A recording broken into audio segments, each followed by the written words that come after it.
Halo semua, kembali lagi di TV Karya Pangsuma. Kali ini kita berada di section About Learning.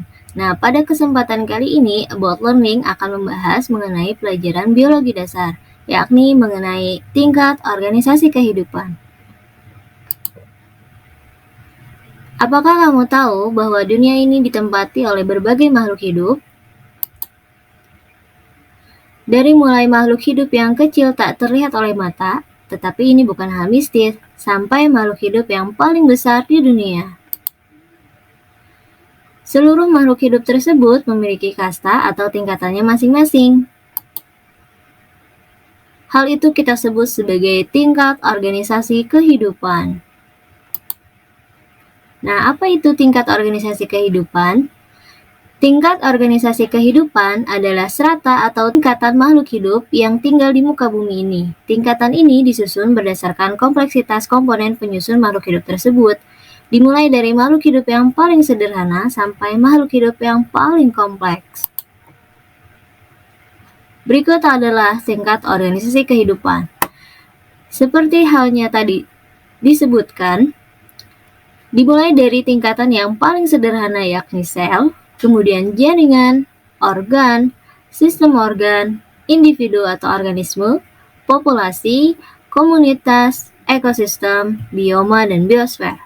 Kita ulangi, dimulai dari sel, jaringan, organ, sistem organ, individu, populasi, komunitas, ekosistem, bioma, dan biosfer. Semakin tinggi tingkatannya, maka semakin kompleks. Kita mulai bahas satu persatu. Yang pertama, kita akan membahas sel. Sel adalah unit struktural terkecil yang menyusun suatu makhluk hidup. Berdasarkan jumlahnya, sel dapat dibedakan menjadi dua, yakni sel tunggal atau uniselular dan sel majemuk atau multiseluler.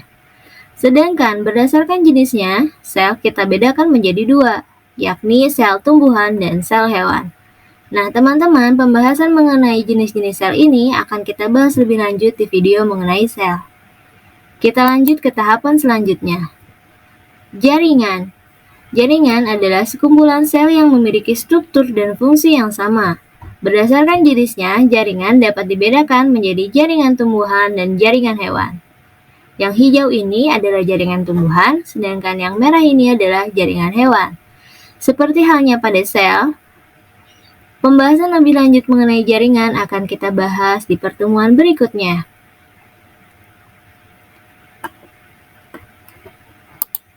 Selanjutnya, organ. Apa itu organ? Organ merupakan kumpulan berbagai jaringan yang menjalankan suatu fungsi tertentu dalam tubuh makhluk hidup. Misal, jantung menjalankan fungsi organ jantung, yakni memompa darah.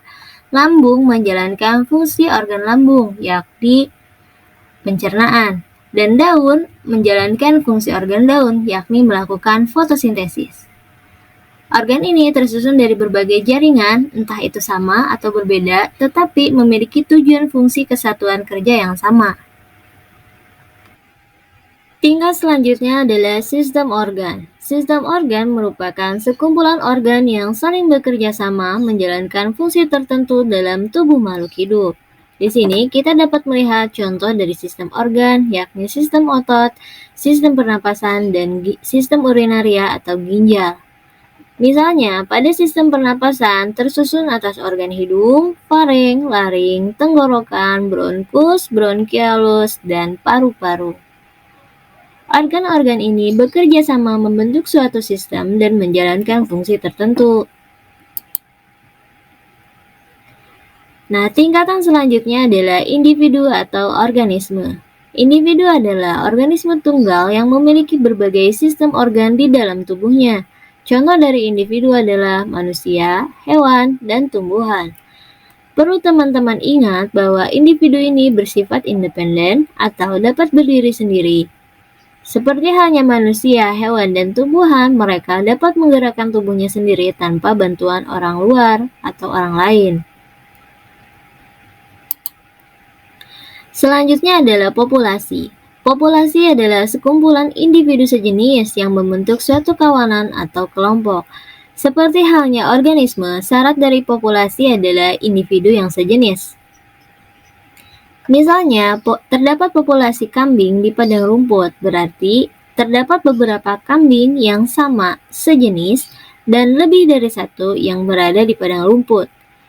Begitu pula populasi padi di sawah, berarti terdapat padi yang sejenis yang lebih dari satu terdapat pada sawah. Dapat dipahami teman-teman? Sebelum kita lanjut ke video berikutnya, jangan lupa like, komen, dan subscribe, dan juga share sebanyak-banyaknya video ini ya.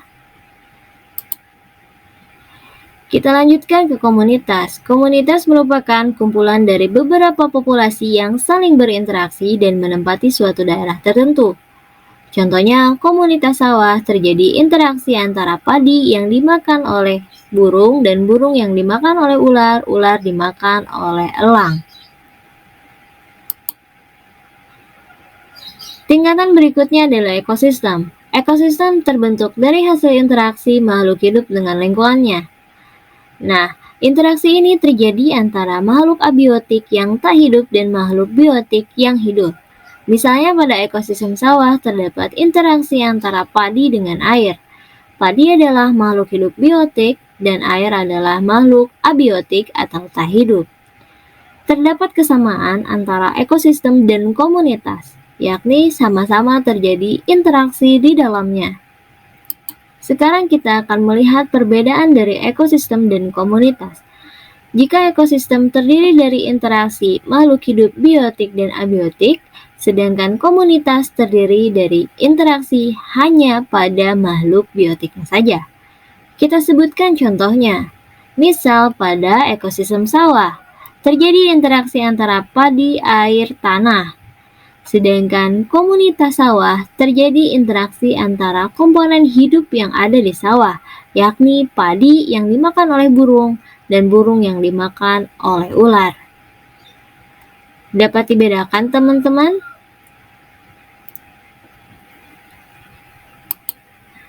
Kita beranjak ke tingkatan selanjutnya, yakni bioma. Bioma adalah dataran luas yang memiliki iklim, tumbuhan, tanah, dan hewan yang sama. Perlu kita ketahui bahwa bioma ini tidak hanya terdapat pada satu tempat.